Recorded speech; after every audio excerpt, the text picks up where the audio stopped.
Napoli fans around the world, welcome to Napoli Talk.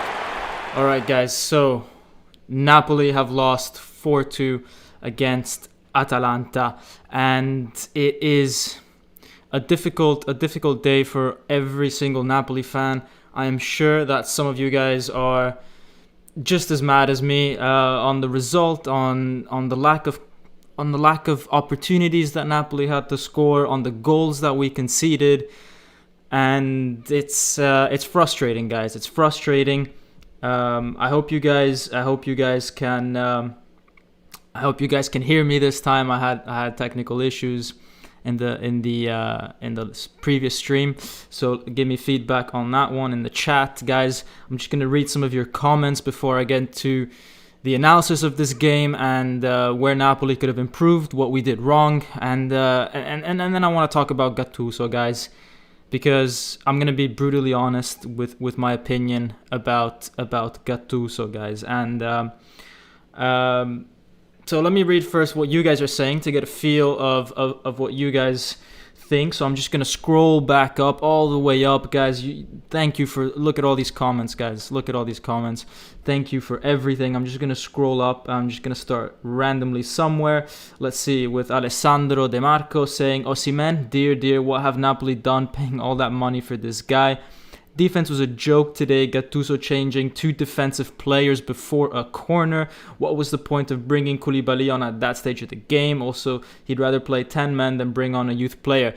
With regards to that one, it's not really like that because basically you have 5 subs, but you can only make substitutions in 3 different intervals of the game. So Napoli had already did their first one with Insigne, then the Ghoulam, Koulibaly, and then Lobotka. So we were out of a possible window to bring someone on. I'm not justifying Gattuso. I'm just explaining how why we couldn't bring on someone and we stayed in 10 men for the last 5 or 10 minutes. Napoli Boss Gaming. Yeah, I know, what a clown. Let's see. Let's go to someone else as well. Jesse is saying, not going to say Osimhen is a bust, but I will say he was awful today. I am so discouraged at our team right now. Guys, we will be analyzing Osimhen's performance. Of course, I've got some slides for you guys about that. We'll be looking at some of the runs he made, some of the support he had or didn't have. And we'll try to understand whether Osimhen is a flop, whether the team is just not supporting him enough. I've got my opinion on it that I'll tell you guys in a bit, but we can go over that together. And let's see what else some of you guys are saying. Guys, make sure, if you like the new template, make sure you smash that like button. It's up there, guys. Now smash that like button, subscribe, because, well, I'm trying to point, but 1 like or sub is 1 cent for the Ciro Ferrara and Cannavaro Foundation, guys. I hope you like the new setup. I hope it's, something that is a bit more pleasing to the eye. I also made myself a bit smaller to try to reduce some of the lag, hopefully, in the streams. So, guys, make sure you you smash that like button for your boy. Even though, Napoli played horribly, but yeah, guys.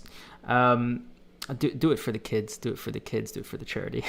No, I'm kidding. I'm not gonna force you guys into make you feel bad about that. Anyways, Klaus Murphy is saying, how does Rui keep ending up on strikers? Other teams are scouting our zonal defending. Also, they're targeting the left side the whole first half, basically. Yes. I mean, that was a clear tactic by Atalanta to have Zapata on Mario Rui, isolate him, and then try to get in a good ball for Zapata and then let him basically overpower Mario Rui. That's how we saw. That's Atalanta's first goal, and it didn't take them long to do that. It happened around the 50th minute, and we saw that though in the first half, and I took screenshots of that in the first half, and we'll analyze that as well. So it's disappointing by Napoli. Let's go to some of the more up to date comments, guys. Lorenzo is saying, yes, Conference League. Yeah, guys. So this year, the new thing about this year is that there's going to be Champions League, Europa League, and then Conference League, which is a league that nobody wants to be in because it's a league that just doesn't matter. It's less than Europa League, and it's just going to be Napoli going, or any team that ends up in 7th spot, going to these random places, playing against these random teams, and taking 10-hour flights to go to Russia or something like that to play a Conference League. I'd rather, the Europa League's bad enough. I'd rather just, if we're thinking of going into the Conference League, I'd rather them just lose like 3 games in a row and not get any European football if the Conference League is the max we can go, and then just reset for next year, because Conference League, come on, guys, what is that? It sounds worse than the Intertoto Cup that Napoli was in 10 years ago. So ridiculous. The amount of competitions they're gonna put in is gonna just to make some money. Next time they're gonna have a relegation cup, the 3 relegated teams from every country, competing for I don't know what, some potatoes or something. Anyways, let's see. What else are we saying? Edgewise, another game, another goal caused by Di Lorenzo not being aware of his surroundings. I agree with you, and we'll point that out in the slides. I feel like every other game, a player goes unmarked behind Di Lorenzo and the other team scores. Guys, the worst part about that is that against Atalanta, Gosens is going to do that. Guys, how many goals has Gosens scored against Napoli? Last season, Gosens scored against Napoli. It's literally how Atalanta scores goals. Gosens had something like 10 goals last year. That's his game. He sneaks up behind you. As a right back, as a left back, literally the one thing you need to be doing before an Atalanta game is telling yourself, I'm going to have my eyes out for Gosens. So we're talking about these players not being prepared for a game. That's how bad it is, guys. You'd think at least those things they do well. For example, Atalanta, they knew that Mario Rui is the weak link in defensively. So they put Zapata on Mario Rui. Napoli, on the other hand, should know that they need to help out Mario Rui, and they should know that Di Lorenzo should know that he needs to watch for Gosens' run. Instead, he's ball watching. He's not watching who he needs to watch behind him. He's looking at the ball.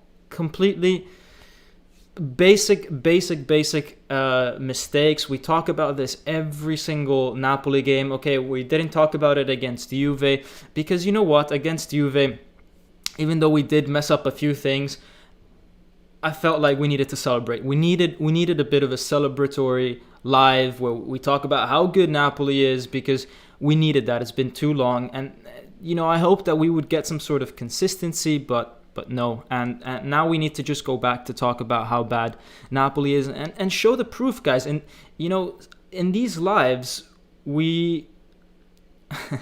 Edgewise saying, me hearing Dom agree with my comment, grin. No, guys, you guys are saying, everything you guys are saying in the chat is always true. I always take a look. Even after I go live, I read back on the chat so I know what everyone's thinking, and I do read all your comments and everything. So yeah, guys, I also put a new feature. So if anyone hits subscribe, there should be something that comes up on here, like a little banner that says like, oh, this person subscribed. So if you haven't yet subscribed, then do it so I can test out this feature, and then if you want, you can take away your sub. It's okay. I wouldn't get mad at you because I'm telling you to subscribe.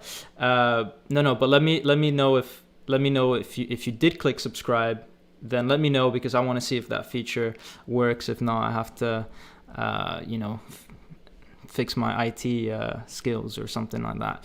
Anyways, guys, back to Napoli. Edgewise is continuing to say, I think we need a few Atalanta players since they know how to play passes to each other.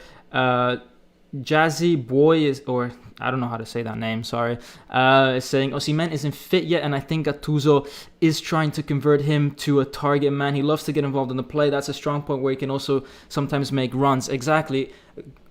Osimhen way too alone. In fact, guys, I usually wait a while to get more people into the stream before I go into the tactical and technical analysis of the game. But let's go and do that now, because you guys are bringing up some very good technical points. Let me read just 2 more comments before I do that. Salvatore Di Brita saying, might unsub and resub just to see it. Okay, but remember to do that. Remember that second bit. That's to resub.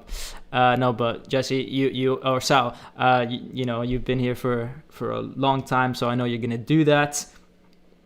Oh, my dad subscribed, but I saw nothing. Oh man, I need to fix that. Okay. Fabrizio is saying, I'm sorry to face this important part of the season with injuries, wrong mentality, and bad performances. Yep, bad performances, bad mentality, bad fitness, bad man management by Gattuso, bad everything. Because I was saying I tried to resub, but it didn't do anything. Guys, I'm gonna have to work on my coding skills here. Oh dear. Okay, next time. At least the layout is there. It's working. Now I just need the banners to start appearing. Yeah, let's go into the pictures, guys. So I'm gonna start off with actually what I think Napoli did well. Okay, because I want to bring some context, and there were some things that I did like about Napoli. So before anyone starts saying, "Oh, Dom, what are you doing?" I thought we were just going to talk about how bad Napoli is. Let me just talk about how good Napoli was in some parts of the game. All right, and then we'll talk about 80% of the case, which is us being bad. Okay, but let's be fair. Let's be fair to these players. Okay. So let's transition over to the slides, guys. Let's transition over and let's see. So at the start of the game, all right, in the first half, I thought Napoli in the midfield was actually doing quite well. We were playing first-time passes. The midfield was very compact. They were moving together, and it didn't get forward very much. But at least from the at least they supported the defense. It was very hard for Zapata to do much in the first half, very hard for Muriel, very hard for Gosens, just very hard because we always had support. It was always double marking on these players. It was always very close Napoli players, and we could get the ball from very difficult situations at the back, at least until the midfield. And then we got to the midfield and there was nothing forward for us, but at least we did that correctly. So that's one thing that I liked about Napoli in the first half, and I thought maybe we could have done more to do this better. Di Lorenzo had a good block, saved us in the first half, so let's point that out because we're going to point out his mistakes later. And this was very nice. I loved this one. I loved it. This was probably the best thing that happened to me today. Gasperini red card. Yeah, that I really like this bit here. So I thought, this is going to be a good day for Napoli.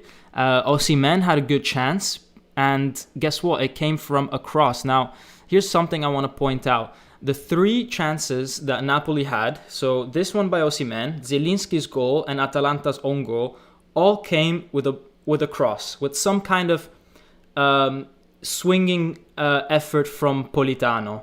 Okay, now my question is, why is it that in other cases we did very small passing, the free kick before this one, I think the ball went to Elmas at the edge of the box, and then Elmas tried to... Guys, we have someone that is capable of putting in some good balls into the box, Politano. We have people that can head the ball, Osimhen, Rahmani, Maximovic, Fabian. We have players, but Napoli, even in those situations, didn't put enough. And the 3 times that we did it, we did something. The Osimhen chance here, the goal that we scored with Zielinski, and the own goal. They were all crosses into the box. It's something that worked for us. We needed to do more of that. And instead, Napoli it's almost like they don't believe in themselves. Gattuso just doesn't have tactics. It feels as if every other team knows how we play, and it feels like we never prepare for any other team. Such wise Fabio Lombardi, Napoli needs an electroshock. I'm sorry for Gattuso, but his time is over. Yes, we're gonna go and talk about Gattuso. Don't worry. We have the whole press conference to analyze of Gattuso and the ratings of Gattuso as well. And stick around for that because you need to see what I say about Gattuso. Well, let's continue with the match review. So then suddenly things started to go a bit wrong. You see Osimhen with the ball, counter-attacking, giving a long pass to Fabian. It's as if he doesn't even know his own teammate. Come on, guys. Long pass to Fabian. Are we serious right now? So obviously Fabian doesn't get to that, but this is where I see that Napoli sometimes doesn't. It's almost as if the players don't know each other. You can never play a long pass to Fabian. For Dylan is saying, how is Osimhen doing? He went to the hospital because he was unconscious after his challenge, and then he woke up in the ambulance. So he's okay. He's okay. But speaking of Osimhen, guys, I mean, guys, okay, a lot of you guys are gonna say he played bad, but honestly, all the game, almost the entire game, he was by himself. Just two Atalanta players on him every single time. And okay, yes, maybe he could have done better in some cases, but it's so difficult when you're fighting, wrestling the whole game 2 against 1, and then sometimes you do manage to get the ball, and then you look around and there's no one to pass it to. So that was Osimhen the whole game. And for example, guys, and this is a clear example, okay? Osimhen makes a good run. He makes a good run, but there's no one to support him down the flank. Absolutely no one. And look at this, 2 against 1, no support. Look, he's the one time he's one-on-one with someone.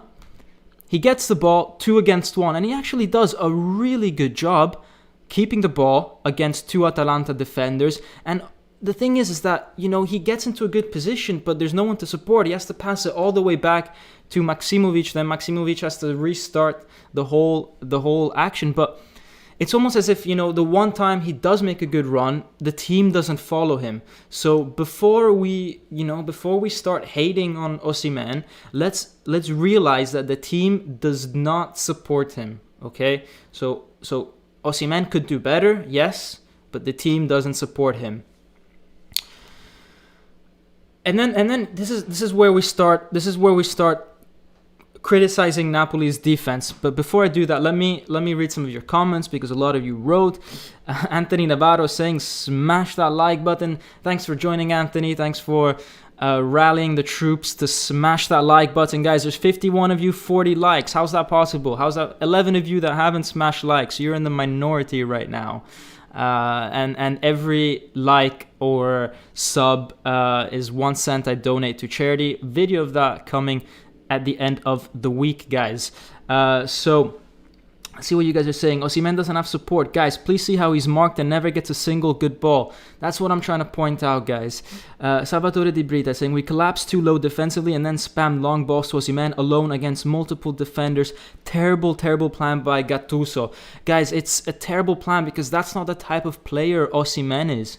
Someone said it before in the chat. It doesn't work like that.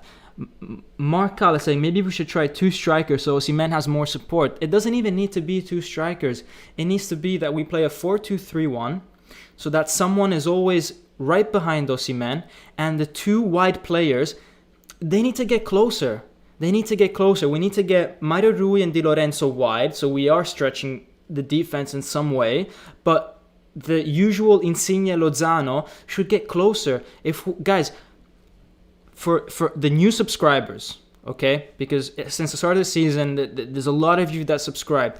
Please go watch the Atalanta-Napoli game of 5 months ago, or the Parma-Napoli game, the first game of the season. Please go watch that game and understand how Napoli... I did the analysis. It's only 10-minute videos. It's not even a 1 hour long live. It's 10-minute videos about how Osimhen was playing in those games. Please go watch that to see what's changed between then and now, and you'll see how Napoli should be playing versus how they're playing now. You'll notice it yourself, guys. So after this live, go watch those two games at the start of the season, yeah. Anthony's saying, I think we should be playing a 4-2-2-2, 4-2-2-2, 4-2-2-2, or a 4-1-3-1. I would explain, but I'll need to be a special guest on Napoli Talk. Anthony, man, I wish I could get some of you on Napoli Talk. It's just there's so many people asking to do that, and I wouldn't even know where to start. I would feel like I'm picking favorites, so it's not something I'm doing at the moment. But when I figure out how I can get everyone maybe involved in some way, then great. Because honestly, guys, there's a lot of you asking. I would like to have you guys, but I don't want to be picking favorites. So, but send me a sketch, man, and then I'll reference you at the bottom of that. Anyways, back to this slide, guys. So you can see here, this is the first half. Look, 8 minutes. This is me screenshotting while I'm watching the game being, well, this is not good. This is gonna be bad for us. This is gonna be bad for us because Zapata was isolating Mario Rui the whole game since minute 1.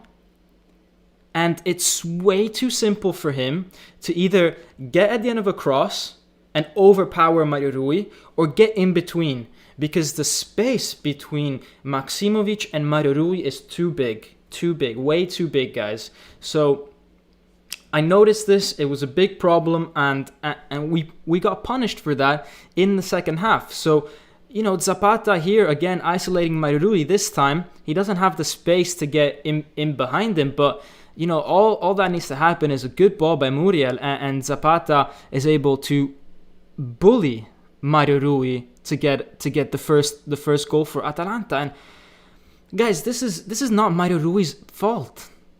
It's not Mario Rui's fault, guys. It's really not. This is Gattuso not seeing this. Because if I saw it, then Gattuso should see it. If we all saw it, the commentator saw it, guys.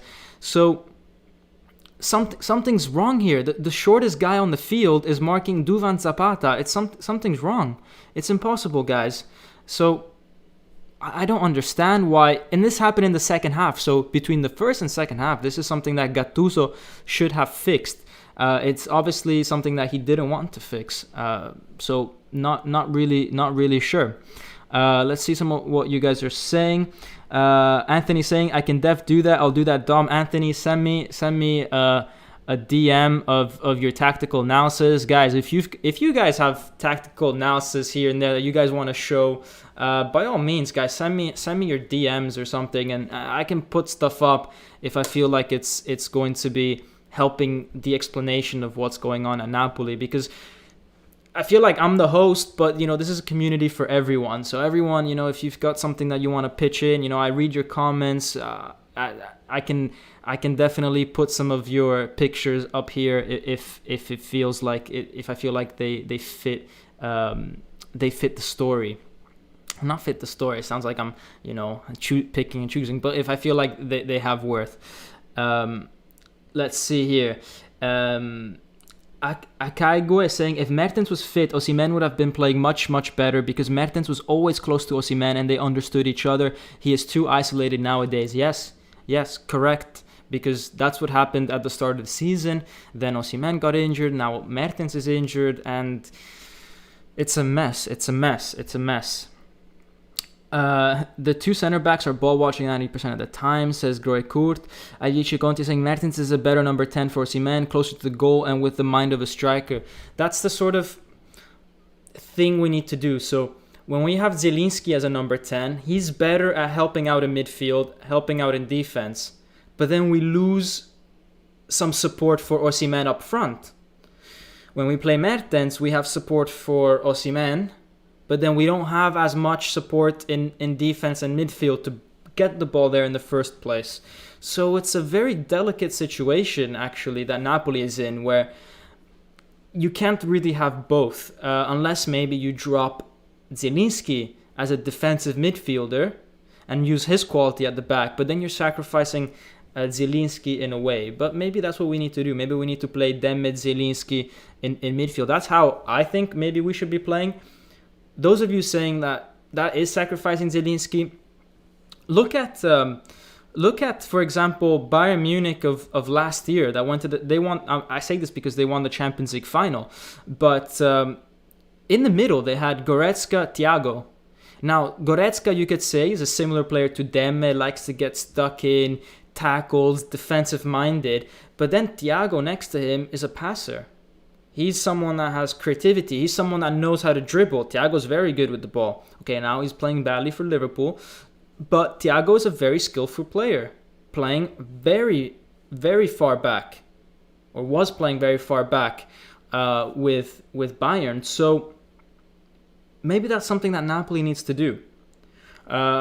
Then again, let's not compare Bayern with Napoli, guys, because I think the closest team to us at the moment is Sassuolo, if anything. But yeah, let's see what else we saying over here.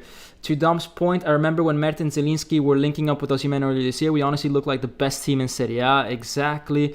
Everyone's agreeing that having Mertens there would be a huge help. Guys, Mertens is supposedly coming back from Belgium this week, so hopefully we get to see him quite soon.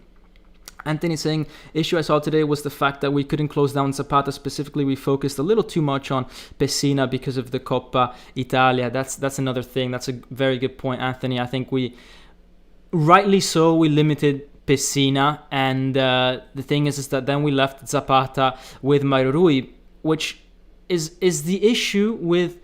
This is almost De Laurentiis' fault, or Giuntoli's fault, because you get a situation where you have these really short fullbacks. You were talking Di Lorenzo. Di Lorenzo's average, but Mario Rui, Hysaj.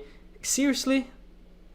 That means that if you have someone tall like Zapata sneaking up behind them, it's impossible. You need someone at least of the height of Theo Hernandez, Hakimi, with physicality. Not Mario Rui, guys. I mean, in this picture, Mario Rui just falls to the ground later. It's I don't want to say like, oh, if you're below a certain height, you can't play football, because I'm short. I'm as tall as Mario Rui. But I think at this level, 5 centimeters makes a difference. It's the difference between conceding this goal and not conceding this goal. So... it's something to analyze, and yeah, let's move on though. Let's move on from Mario Rui, because we do make other mistakes, and we need to look at those other mistakes. But before that, Napoli's goal, great goal actually. You've got Osimhen and Insigne especially making runs down the right hand side, freeing up space down the middle for Zielinski to run into. Politano picks him out, and Zielinski with a beautiful shot, beating Gollini in Atalanta's goal, and what a goal, guys! I mean, this is one of the best Napoli goals in recent weeks. Great movement. Politano was on fire today, and Zielinski with a great shot, but it wasn't enough, guys. It wasn't enough, because look at this, guys. Look at this. I don't even know. I don't even know how this happens. Okay, I don't even know. So Bakayoko and Rahmani weak. Look at their body language. Look at Bakayoko, not putting his body in between the ball and Muriel, just sticking a little foot in, like oh, I'm a bit scared. Weak. That's weak. The one player in midfield that has any sort of physique, Bakayoko, just didn't put his body in between him and between the ball and Muriel. So then what happens? Rahmani doesn't get the ball, Bakayoko doesn't get the ball, Muriel keeps the ball, and now Maksimovic is dragged into this, and they both are weak. Now you've got the two center backs. You've got Maksimovic and Rahmani on Muriel, both weak, both didn't get the ball. It's too easy for Muriel to give the ball to Zapata to put the ball, to square it, and you've got Gosens. Guys, look at Di Lorenzo. Di Lorenzo never for 1 second looked behind. Never. Now, guys, It's these elementary mistakes that we talk about every single week. When you're a right back and you're so far in the center of the field, you have to look back. You have to sniff the danger. You have to realize that someone could be sneaking up behind you. You have to. And he doesn't do that. And Gosens, it's too easy for him to score. It's way too easy. But guys, come on. Look at where he starts. He's not even, if I go back one more, he's not even in the slide here. Look at his, we're talking 2 seconds later, Gosens is there. And Di Lorenzo not once turns his head. That's his man. That's the only way Atalanta, that's 50% of Atalanta's goals that are not from Zapata or Muriel are from Gosens. It's the one way they're going to hurt you. Ridiculous. Romashka is saying for 2 seasons, Di Lorenzo has the left aisle wide open in the back, and it's costing us. Exactly, guys. I mean,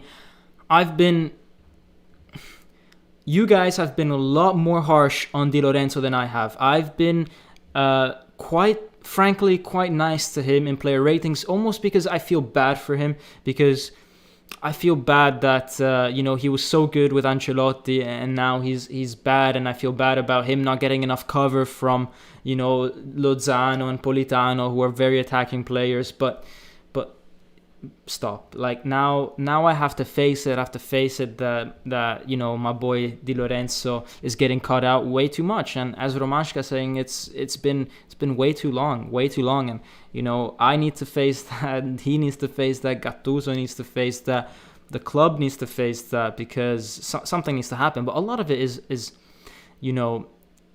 just tiredness almost, I feel, because Di Lorenzo has been playing every single game, guys, and he's not mentally switched on, I think, at this point. I'm a huge Di Lorenzo fan, but he really hasn't been what I expected this season, but bailed us out. He did, however, if I go all the way back, the guys who've been watching this for over 10 minutes now, he did save us in the first half with a good block. So, sometimes he's there, sometimes he's not. He's very good at blocking shots, getting his body in the way when something's in front of him. What he needs to work on is looking back every once in a while, because the danger's not just in front of you, especially against Atalanta. Sal is saying we have no backup right back, so Di Lorenzo is gassed every game. So true. We never rotate. Bro, ever notice Di Lorenzo never rotates? I don't blame him for fatigue at all. Guys, Di Lorenzo is, playing Iron Man right now. He's playing every single minute, every game. And yeah, just no options. Let's go forward, guys. This is Atalanta's third goal. Look, guys, I don't want to point out every single time Napoli makes a mistake, because Rahmani here does make a mistake. He commits to the inside, and then Muriel drops his shoulder, goes back on the left, and does a great goal. But okay, it's a great dribble by Muriel, sure, fine, but Meret, what are you doing? What are you doing getting beat like that on the first on your own post? Come on, man. We praised him against Juve, we praised him, but he got beat too easily against Granada, got beat too easily today against Atalanta and some of these goals. And Rahmani here, just a different level compared to Muriel. Muriel, okay, probably the most informed player in the Serie A this season. So I don't really blame Rahmani, but it just kind of shows how easy it is for Atalanta, how easy it was, and the difference in class between the two teams today. And then you've got Napoli, so they're 3-1 down. Politano whips in the ball. Atalanta score an own goal. But we didn't do this enough. We didn't put in enough balls into the box. Guys, as I said, we put in 3 balls into the box today.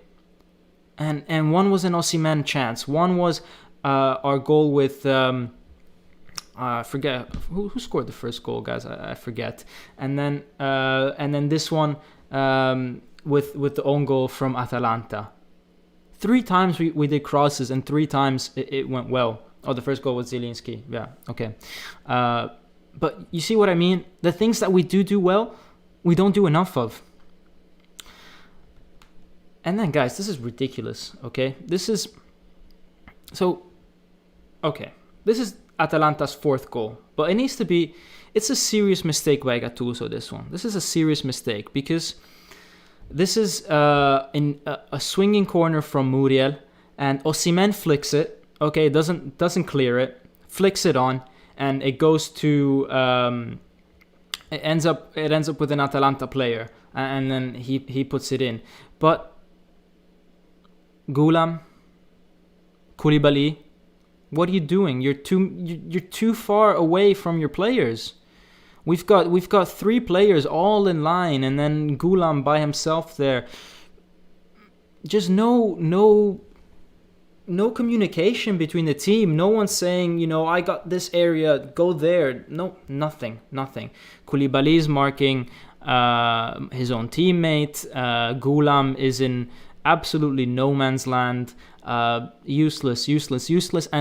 And why did we make that? Why do we make that substitution, guys? I keep saying it. Basic football principles.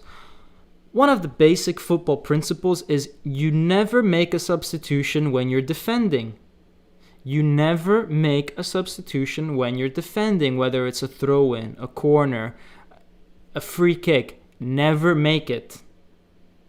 Because there are critical moments in a game when you're defending that you need to be switched on. You need players that are already switched on. Ghoulam and Koulibaly just came in cold. They're on a different level compared to everyone else, and they didn't even have time to settle in. Nothing, and we concede a goal. And when you defend, you need to be concentrated, guys. You need to be concentrated. You can't be thinking about your team's making a substitution. Rahmani gets subbed off. Meret gets subbed off. Ghoulam comes in. Koulibaly comes in. There's too much chaos. There's too much going on. It lowers the team's concentration. It's a fact.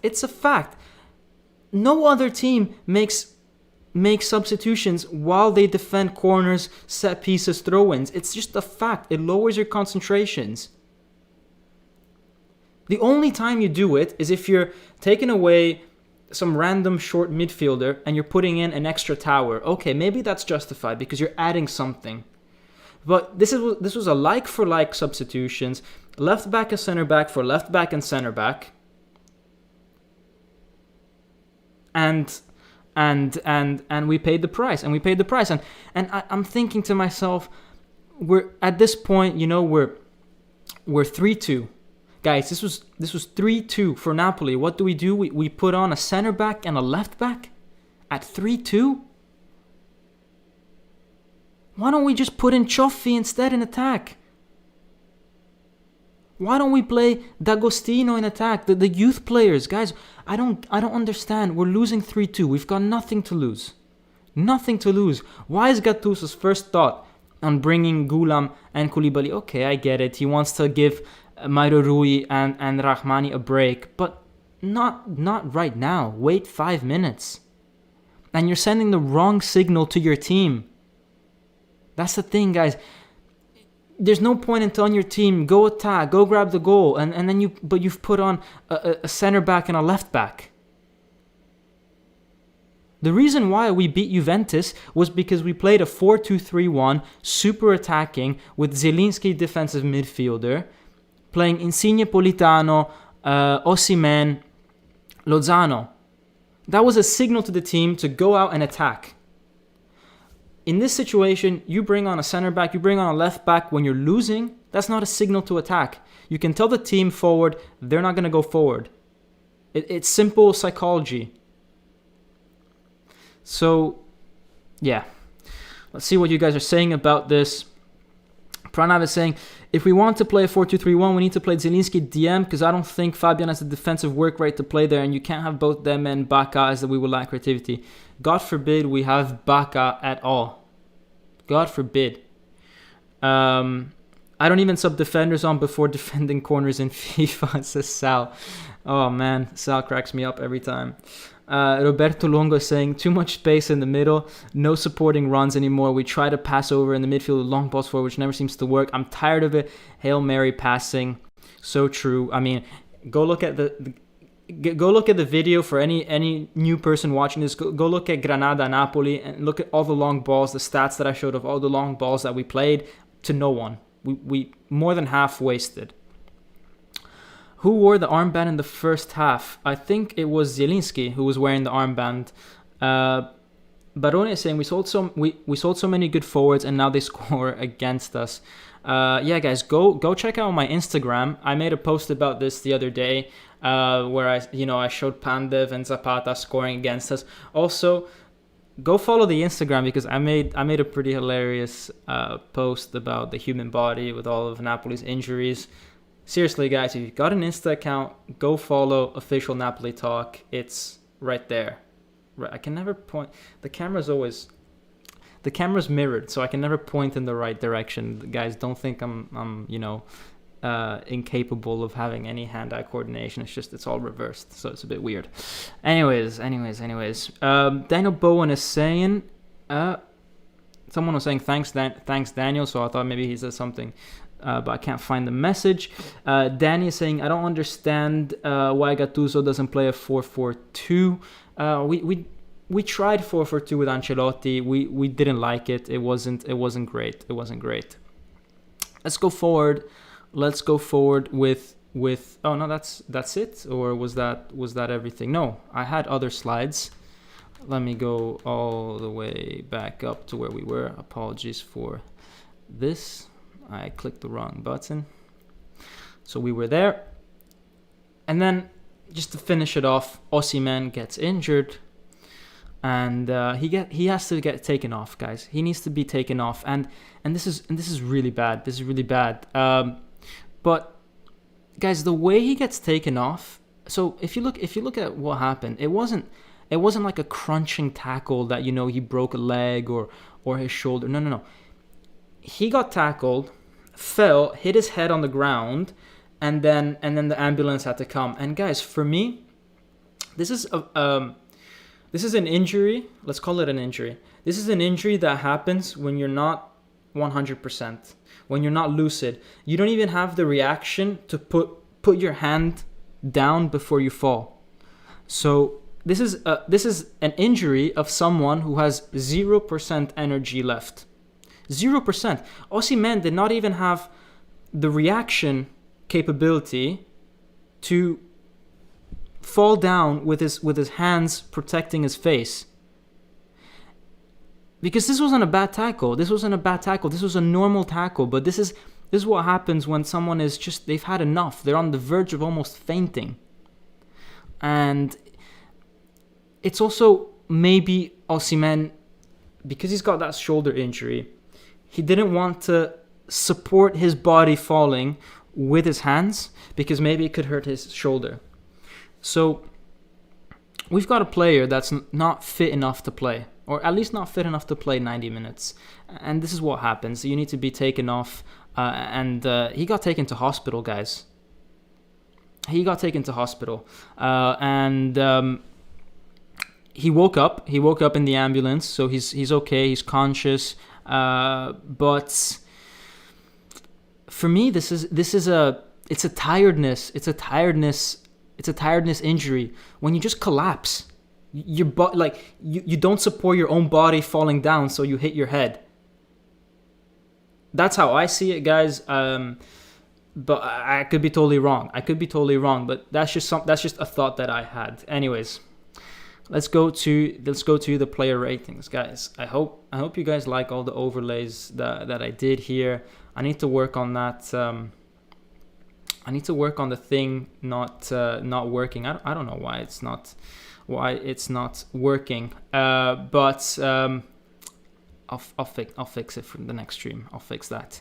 Anyways, player ratings. The two players that saved themselves are Zielinski and Politano. Politano for whipping in the crosses that got us the goals, got us the most chances. He did something, and I feared that he was going to be injured.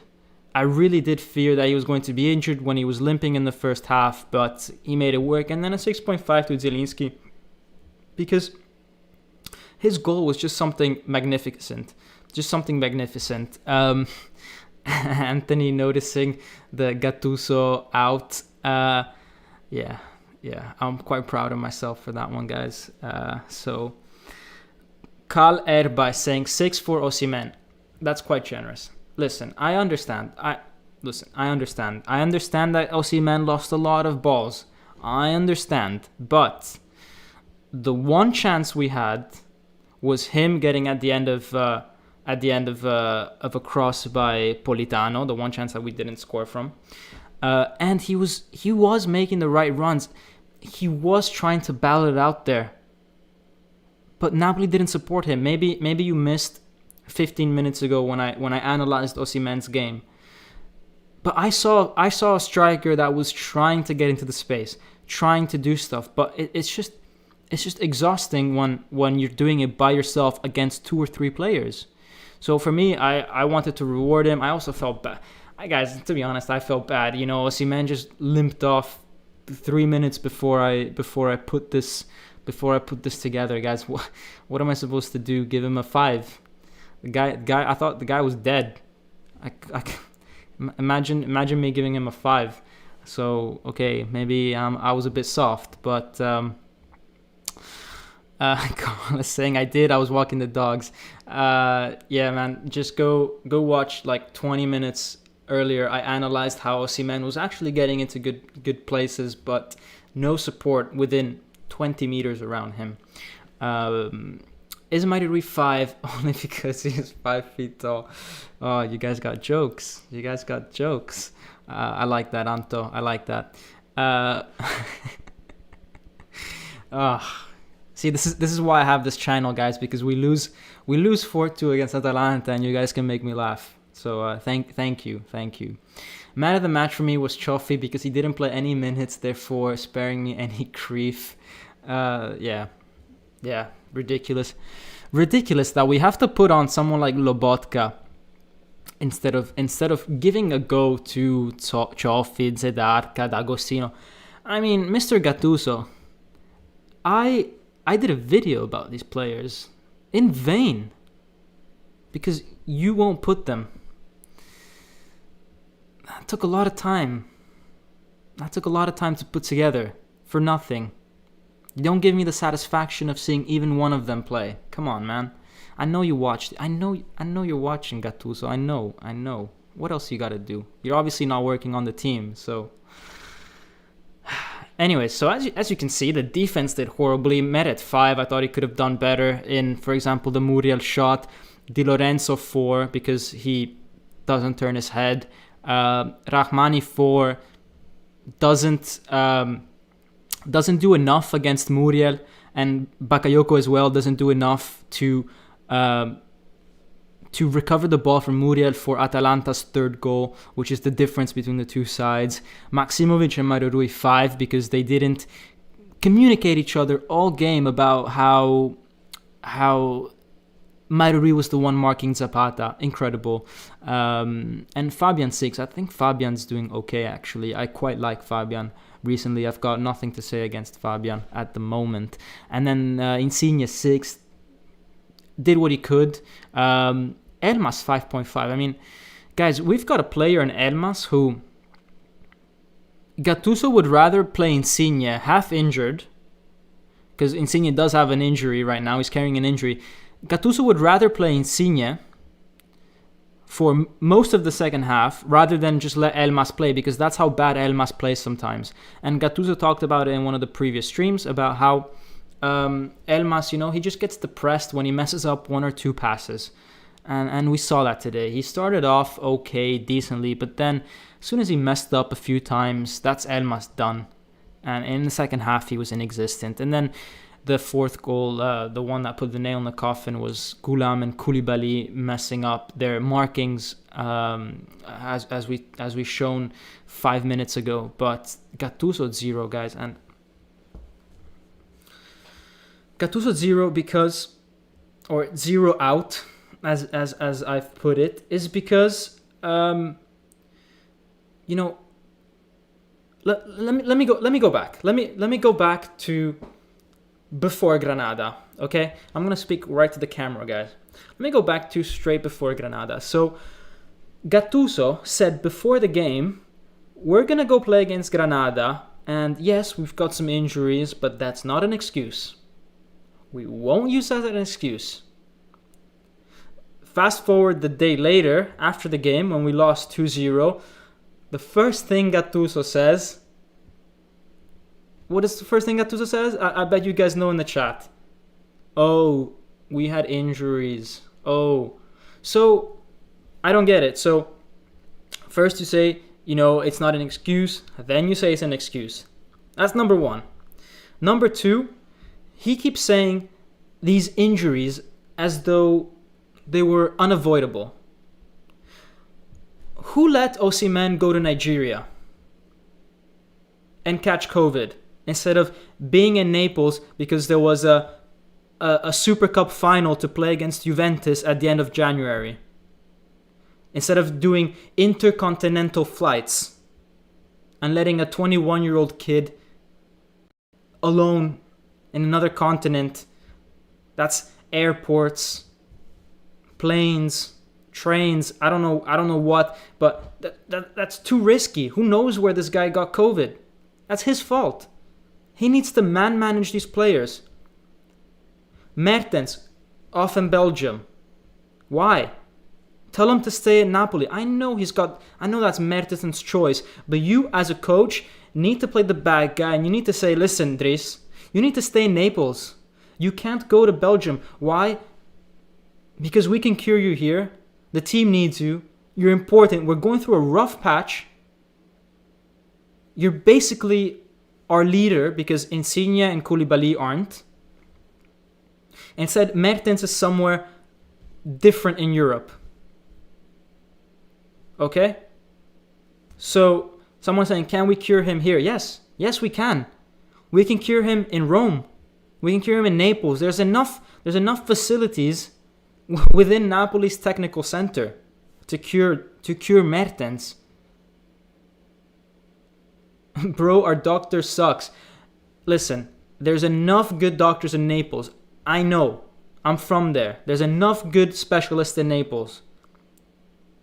Mertens didn't have some freak injury. He's just hurt his ankle ligaments. We've got players that the moment they get injured, they fly off across the world, catching COVID, leaving the team. You know how important Mertens is for this team in the changing room? Super important, guys. Super important. He needs to be there. Gattuso needs to make it mandatory.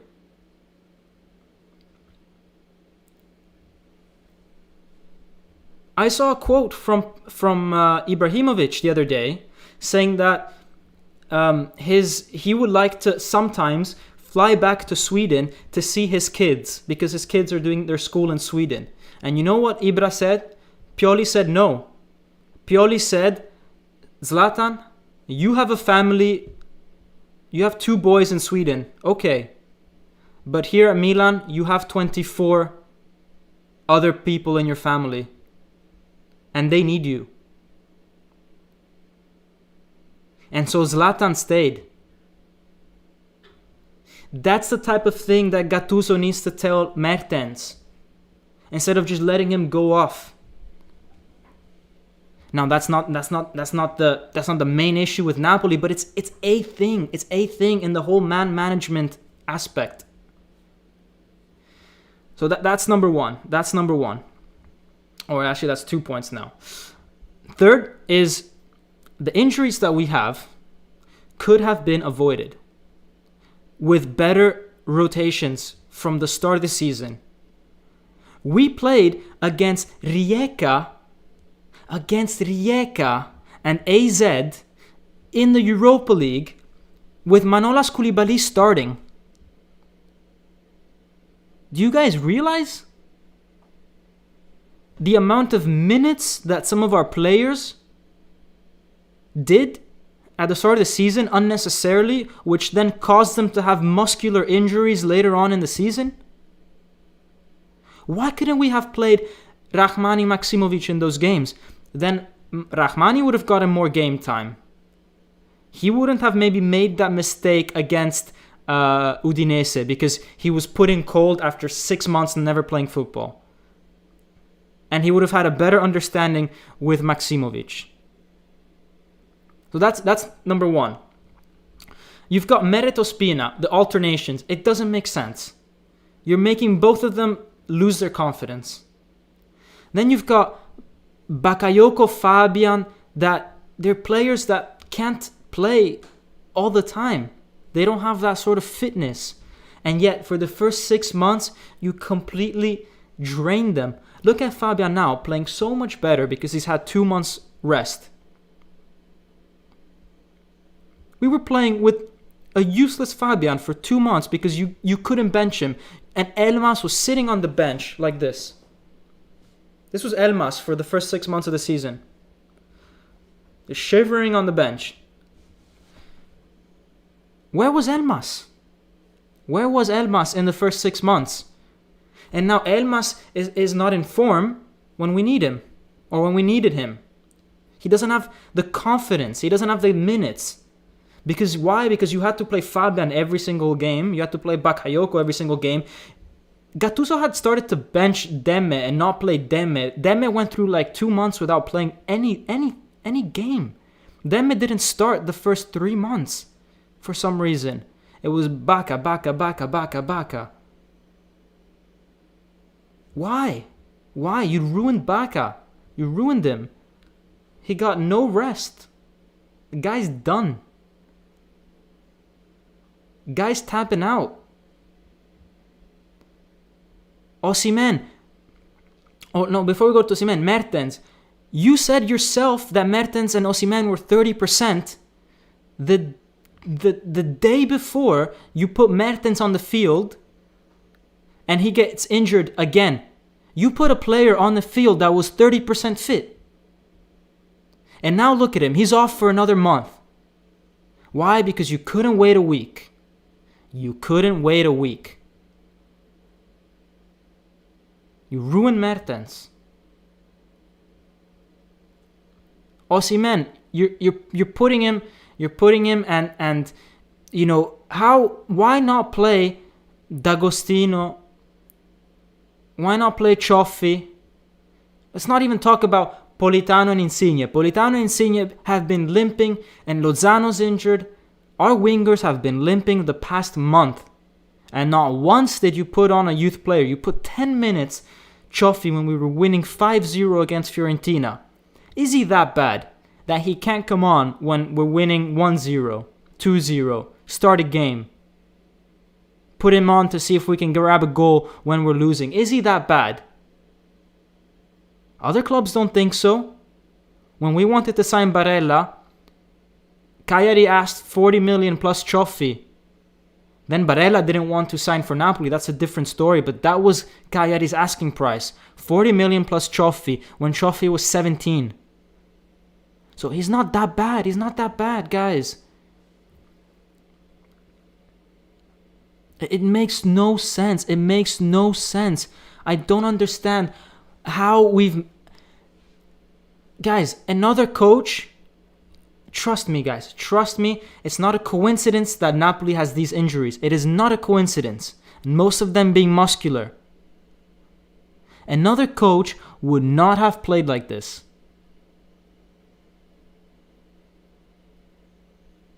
So this is why I'm putting 0 for Gattuso. Not for today, but for his man management of this season. Horrific horrific, guys. Horrific. Horrible. Let's see what you guys are saying in the comments, because I haven't been reading as I've been ranting, and I want to see if I'm, in harmony with you guys, or if you guys are saying, like, Dom, what are you talking about? He's been perfect for us. So I want to see what you guys say. The only way to beat Granada and salvage UCL is to fire Gattuso right now. Just get an interim coach to close the season. Guys, I partially agree, but we need to fire him not because another coach can do better for us tactically or technically. It's not about that. It's about man management. Gattuso's going to run this team to exhaustion. Guys, we're talking about players missing seasons. Careers ruined. Once you pick up muscular injuries, then it becomes something that it can happen again and again and again. Once you tore that muscle once, it's gonna tear again, much more likely. He's out here ruining careers.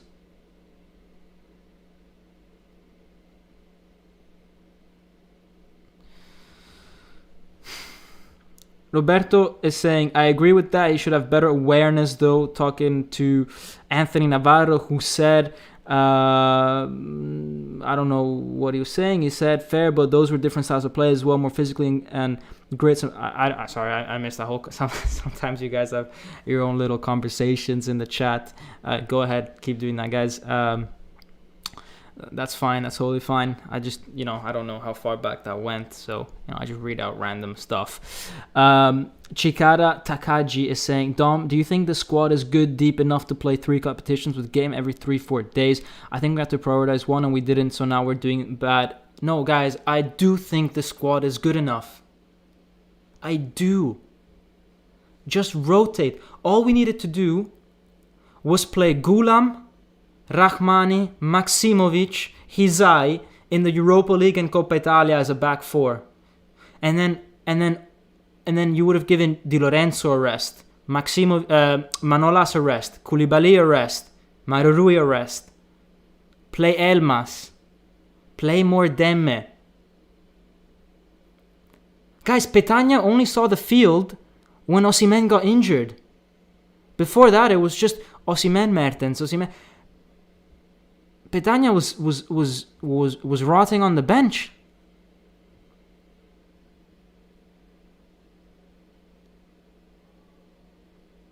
Politano was rotting on the bench. Politano couldn't get a start at the start of the season unless it was Insigne out from injury against Atalanta and against Benevento.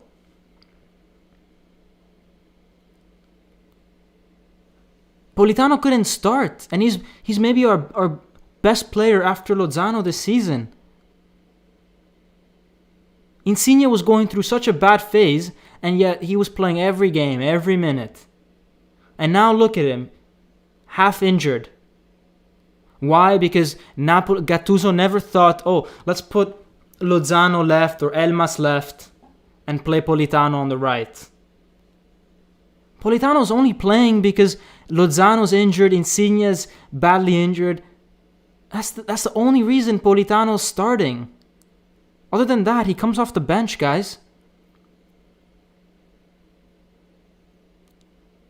In the first 6 months, Politano barely started. So, I do think we have the squad for 3 different competitions. It's just, if you're going to play the same 11 in all 3, then obviously you're going to get to a point that you're all injured, and then you can't play all 3 competitions. But we started with 24 players, just like every other team. Other teams are doing 3 competitions.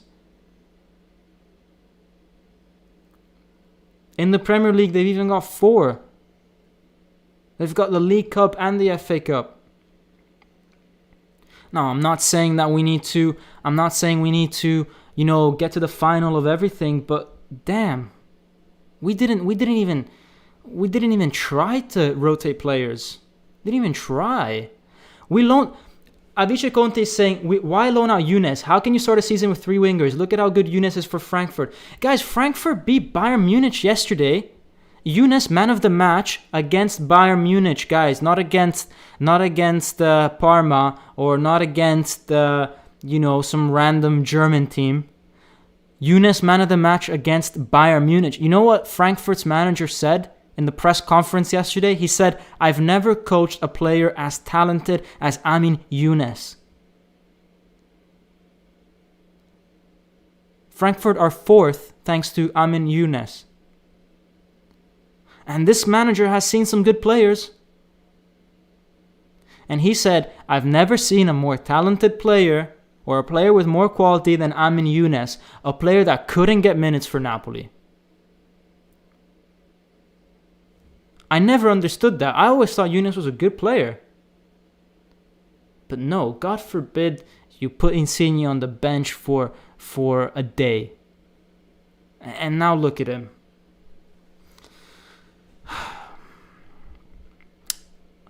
ID Beat saying, "We haven't distributed..." Oh, I missed your message. Let me scroll back up. "We haven't distributed the workload. Napoli has 11 players with 1,000 plus minutes, with 800 to 1,000 minutes. Milan, Lazio, and Atalanta are better with the distribution of workload. Who scored 15 January? ID Beats, man. I agree with you. I looked at the same things as you. And now if you look at how Napoli are distributing the workload, it's a bit better now because we've had to play people like Maksimovic and Rahmani, but out of emergency. These are players that wouldn't have gotten any game time if Manolas and Koulibaly were still fit, which is unfair. You make an investment, you got to protect that investment, you got to play these players. Daniel Bowen burnt out the starters. That's my number one accusation for Gattuso. Ignore tactical, technical, whatever. Who cares? Who cares about your tactics when you've got players that are collapsing on the ground? Doesn't matter. It's hard for Gattuso to even prepare games right now. Because how's he training? Usually, I said this in the previous live, the days before the game, you play 11v11 in the training ground, your starting team, and then the other 11 are mocking the, let's say, Atalanta team that you're about to face. And you play, and you work out what could ruin that formation best. What could be the issues. We don't even have that opportunity anymore. Literally, Napoli's training against some cones. They're putting De Laurentiis in goal on the other team. It's ridiculous. Peter saying he's Calabrese, he doesn't know how to let the players chill. Yeah, guys, people from Calabria are super intense. Actually, I'm half from Calabria, so I know that. Alessio Lucchini saying, "I just hope we somehow make a comeback against Granada." At this point, man, it's difficult. I do think we're capable because I saw enough good things about Napoli today that I think Granada they're not as good as Atalanta. They could suffer. If we play quick in midfield like we did today in the first half, it could cause Granada some problems. It just depends what kind of Napoli we see. Raf and Raf Rant, guys, he's another YouTuber. They're another YouTube duo talking about Napoli. I appeared in one of their streams before. Just ended the rant. It was wild. I'm sure it was, man. I'm sure it was. Good luck on the channel. The fans have spoken. There is now a split of opinion. Gattuso is impulsive and short-sighted. Our team is decimated, he's saying. Yep. Short-sighted with the lack of changes. I fully agree, Dom, but we had to choose which games competitions we were going to play with the subs.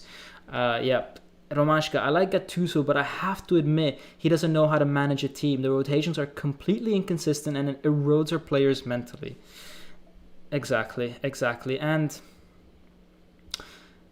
you bring up a good point, Romashka, about eroding our players mentally. Gattuso is too intense. There, I said it. He's too intense. He's the half starts, and all I could hear was Bacca, Mario, Bacca.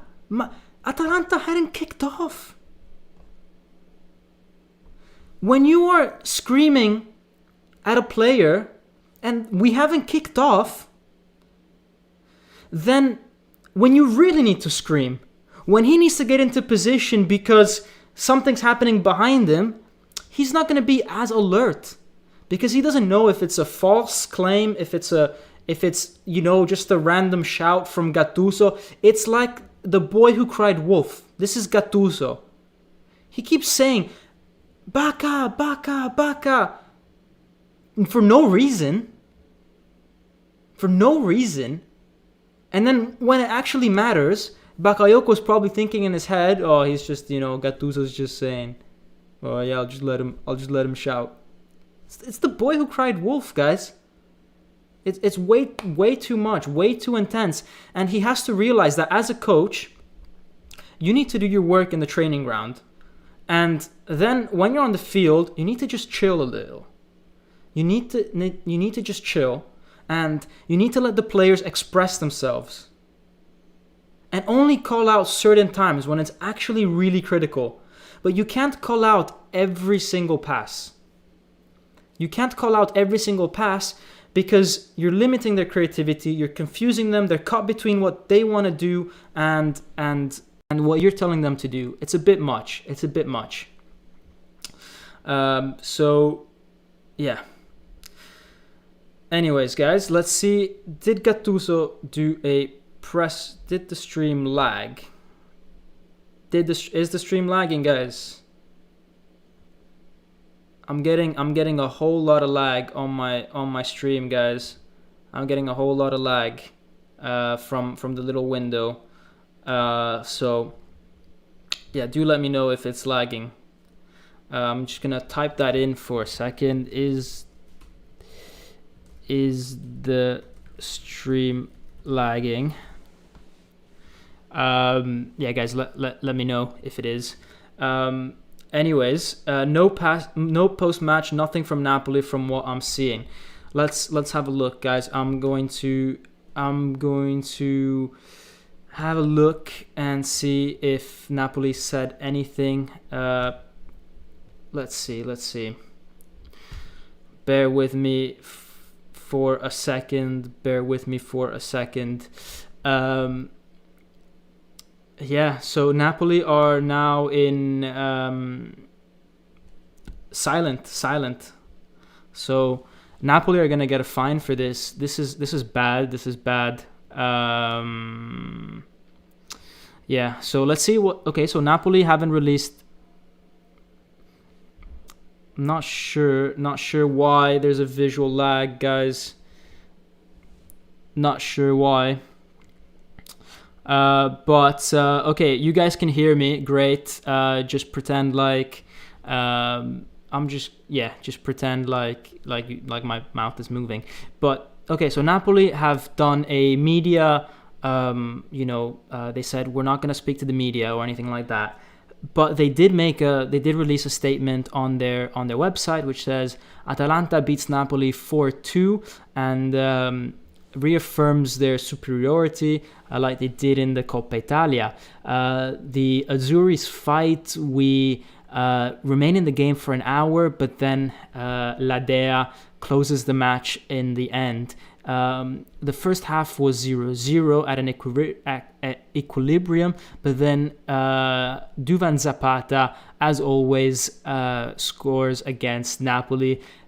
Zielinski brings one back, blah, blah, blah. They just talk about the different games, and then they end off saying, in the Europa, we have Thursday, the game against Granada at the Stadio Maradona in the Europa League. So they actually don't say much about,